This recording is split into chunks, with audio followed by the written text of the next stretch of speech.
Hello everyone, how are you doing? This is MD Tech here with another quick tutorial. In today's tutorial, I'm going to show you how to uninstall or remove the Facebook Messenger app from your Windows 10 or Windows 11 computer. So this should hopefully be a pretty straightforward process here, guys. And without further ado, let's go ahead and jump straight into it. So all you have to do is open up the search menu, search for settings, best match, or come back with settings. Go ahead and open that up. On the left side, you want to select apps. And then on the right side now, you want to select installed apps. In the apps field, search for Messenger. Select the three-dotted icon next to the Messenger application. Go ahead and select the three-dotted icon next to it and select uninstall. The app and its related info will be uninstalled. Select uninstall. And then once that's done, just close out of here.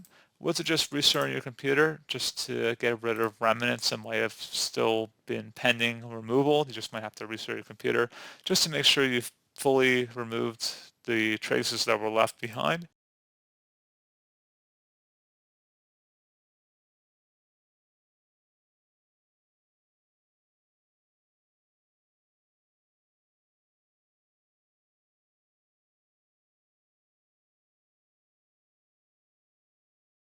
And there you go, guys. At this point, Messenger should have been uninstalled from your computer. So thank you for watching this brief tutorial. Do hope I was able to help you out, and I do look forward to catching you all in the next tutorial. Goodbye.